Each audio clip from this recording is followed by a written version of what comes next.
Role आहे ना. पाटील साहेब, आज कुठं जाणार आहे, काय कशासाठी विजिट आहे? आज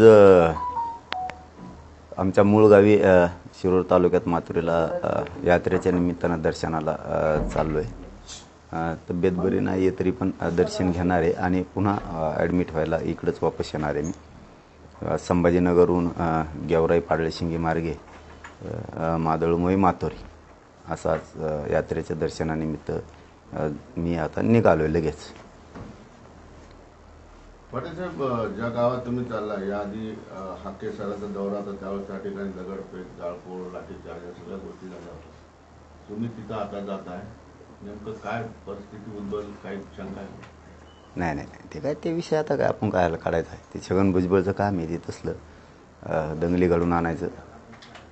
आम्हाला काय ते मराठ्यावर गोरगरीबावर अन्याय करायचं बघतोय आणि ते मूळ गाव आहे. आम्हाला यात्रा आहे तिथं प्रत्येकजण जातो, तर दर्शनाला जाणार आहेत आणि त्याचा याचा काय संबंध आहे?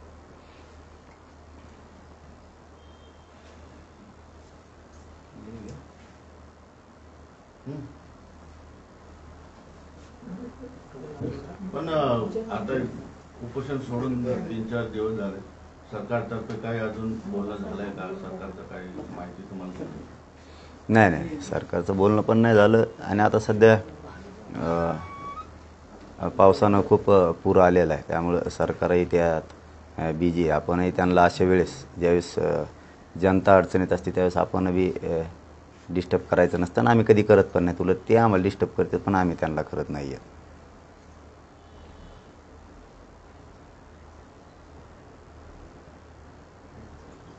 विधानसभेचं आता जवळपास सगळ्याच पक्षांनी तयारी सुरू केलेली आहे. राज ठाकरे स्वबळावर जवळपास 250 जागा लढत आहेत. सगळ्यांनी आपापले पत्ते खोडायला सुरुवात केलेली आहे. तुम्ही तुमची रणनीती कधी सांगणार आहात आणि कशी आहात? 29 ऑगस्टला मराठा समाज सगळा एकत्र येणार राज्यातला, आम्ही तिथं ठरवणार 288 लढायचे का 288 पाडायचे या भूमिकेवरती आम्ही समाज येणार आहे. शेवटी मराठ्यांशिवाय कोणालाही सत्ता हस्तगत करता येणार नाही. म्हणजे तुमच्याशिवाय कुणाला सत्ता हस्तगत करता येणार नाही, म्हणजे मराठ्यांच्या मतांशिवाय पाडापाडी करणार आम्ही. आमच्यावर जर अन्याय झाला, आम्हाला जर आरक्षण दिलं गेलं नाही, आमच्या मागण्या जर पूर्ण अंमलबजावणी त्याची झाली नाही मंजूर करून, तर आमच्या पुढं पर्याय काय? कोणी सांगावं आमच्या पुढं काय पर्याय? मला किंवा माझ्या समाजाला राजकारणात नाही जायचं हे आम्ही वारंवार सांगतो.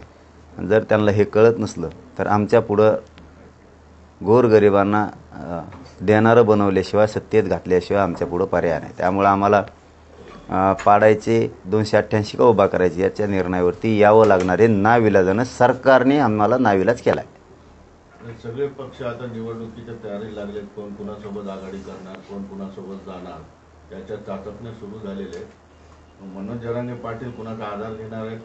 कारण काय आंबेडकर पण तुमच्यासाठी पॉझिटिव्ह आहेत, मुस्लिम मतांचे ओबीसी तुमच्यासोबत पॉझिटिव्ह आहेत, किंवा 18 पगड जातीचे छोटे मोठे नेते तुमच्यासोबत यायला तयार आहेत. तर तुमचं गणित कसं असेल? सगळं जर तुम्ही सांगत नसणार रणनीती, पण मोठामोठी तर सांगता येईल की तुम्हाला काय करायचं.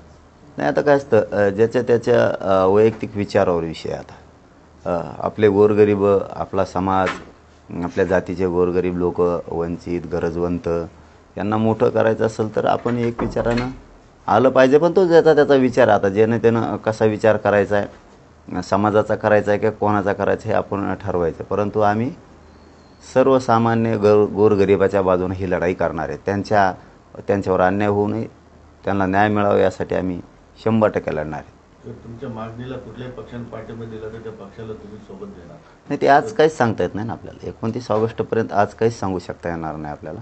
पण बघूयात, आम्ही आता वेळ दिलेला आहे ना की आपण सगळे डाटा प्रत्येक मतदारसंघाचा 14 ऑगस्ट ते 20 ऑगस्टपर्यंत सगळ्या राज्यातल्या मतदारसंघातल्या आपल्या बांधवांनी आणायचा आहे. स्थिती कशी आहे, किती मतदार आहे, काय परिस्थिती आहे, आपण आधी काय केलेलं आहे याबाबत चर्चा होणार आहे.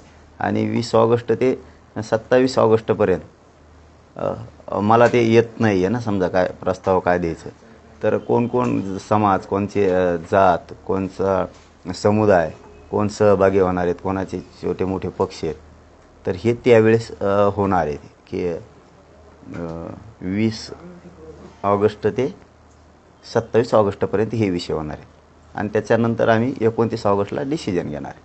त्यामुळं लक्षात येईल कोण येतं आहे, काय होतं आहे, कोणाकोणाला आपला समाज मोठा करावा असा वाटतो, आपल्या गोरगरिबांना आपल्या जातीतल्या गोरगरिबाला न्याय देण्यासाठी कोणाकोणाला पुढं व्हावं असं वाटतं, आपल्या गोरगरिबाच्या हातात सत्ता यावी किंवा त्याने देणारं बनावं हे कोणाकोणाला वाटतं लक्षात येऊन जाईल. भाजपचे नेते सतत आता यापूर्वी काही मोजके लोक तुमच्यावर टीका करत होते, पण आता भाजपचे जवळपास बऱ्यापैकी नेते तुमच्यावर आता टीका करायला लागले आणि ते उघडपणे टीका होत आहे. काय म्हणजे त्याचं कारण काय असावं, काय वाटतं तुम्हाला? बिथरले डोके कामातून गेले, त्यांचे डोके कामातून गेले, त्यांना काहीच कळा नाही याला रोखाव कसं. यांनी गोरगरिबाला न्याय द्यायचं ठरवलं आहे, गोरगरीब मोठा करायचा ठरवला आहे, ते बिघडून गेले. त्यांना असं बिचळल्यासारखं काय करावं काहीच कळाना. ते शेपटाच्या आळी डोक्यात झाल्यासारखे नाही, ते किडे होते तसं झालं त्यांना, काय करावंच कळायना. ते आता ते बिथारलेत. आता काय असतं शेवटी त्यांना माहीत नाही. पिसळ्या कुत्र्याला एखादं पिसळलेलं कुत्रं असल्यावर त्याला कसं रोखतेत हे त्यांना माहीत आहे, कळलं त्यांना. आणि आम्ही बावं देत नाहीत त्यांना.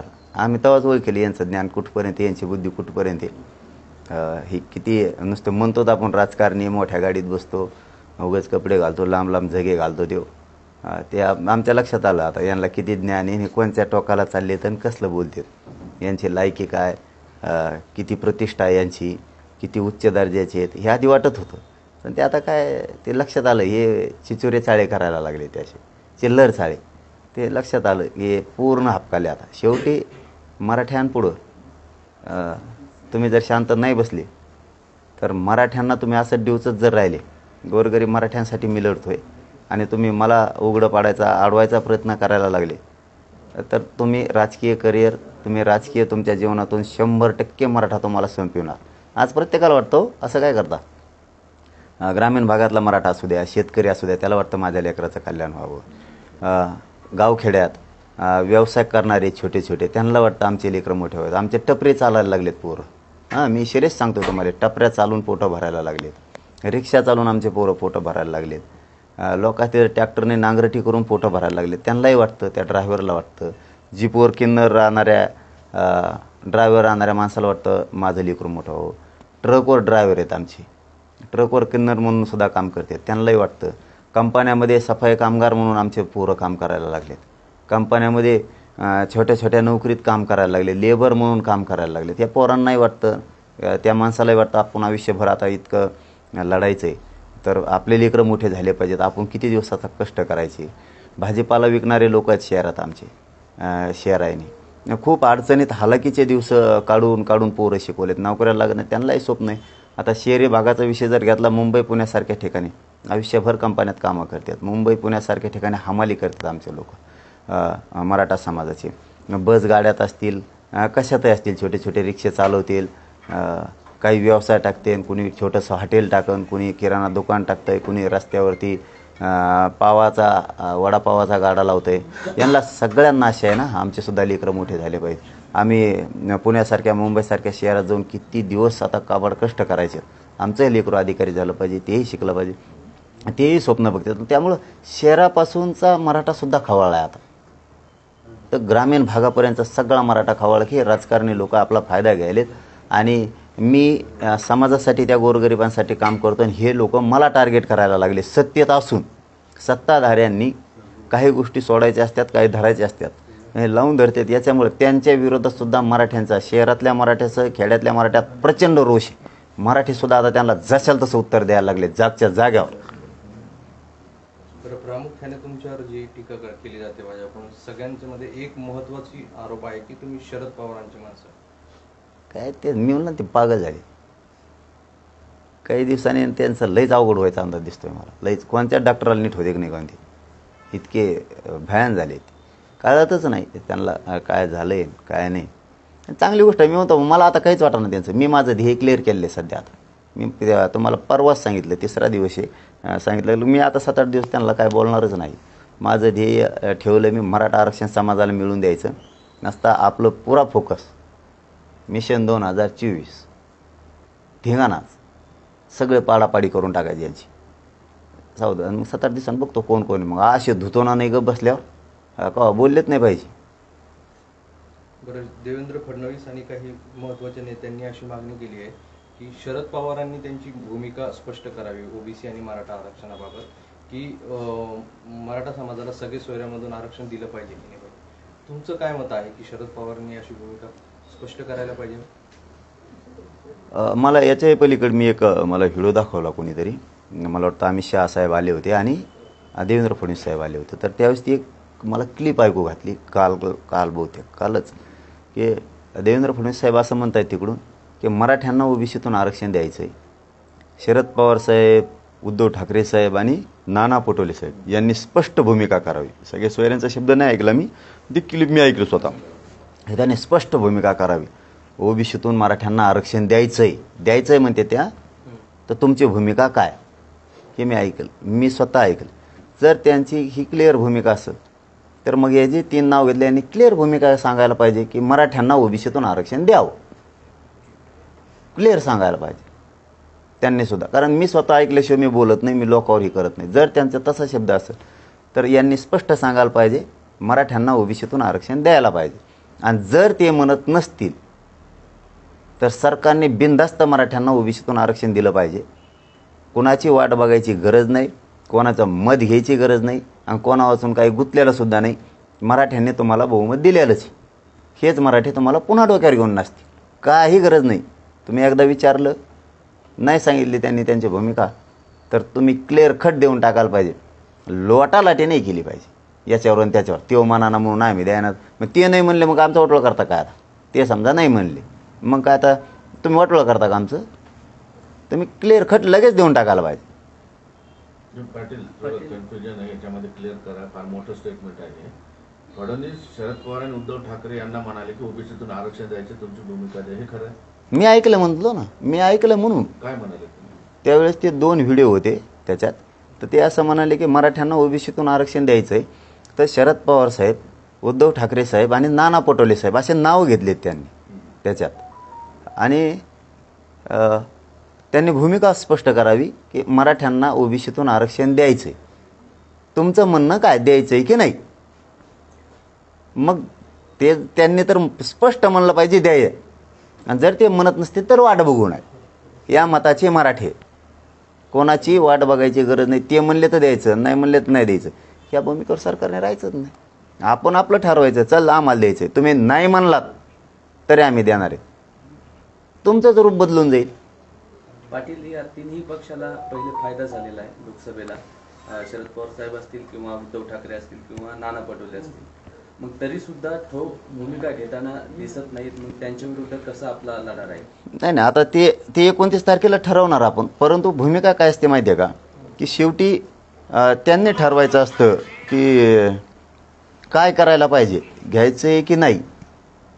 ते जर देणार नसले पाठिंबा तर मग आपण क्लिअर करायला पाहिजे की आम्ही देतो. आता तुम्ही असेच जा, समाज डोक्यावर घेऊन नाच. कोणी एखादा आडवा पडणार असला तर त्याची वाट बघायची गरज नाही. आता ते व्हिडिओ सापडायचा नाही, एखाद्या दिवस मला रात्री टाकला होता कोणीतरी, मी लगेच दाखवत असतो, जिथले तिथंच आपलं असतं. मी सापडल्यावर देईल तुम्हाला. बरोबर आहे ना, बोलले होते ना. हां, मी ते मला कोणीतरी दाखवलं, मी आधी बघितलं नव्हतं. ते आल्या ना, हां, मी ते आधी बघितलं नव्हतं. हे बघा, आम्ही विरोधक नाही आहेत, महाविकास आघाडीचे पण आणि महायुतीचे पण. आम्ही जे चुकला ना त्याला झापतो, सोडतच नाहीत. आणि जे चांगलं बोललं आहे त्याला मानतोच सुद्धा.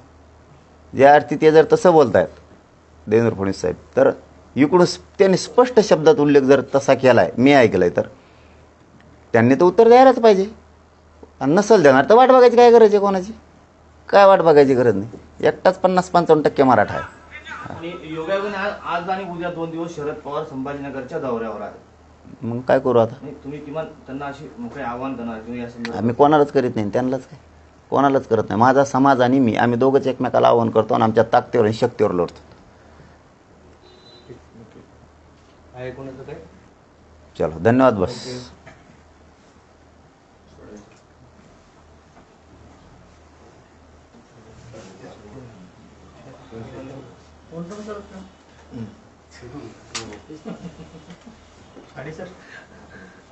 अरे स्टॉप करेल का? सॉरी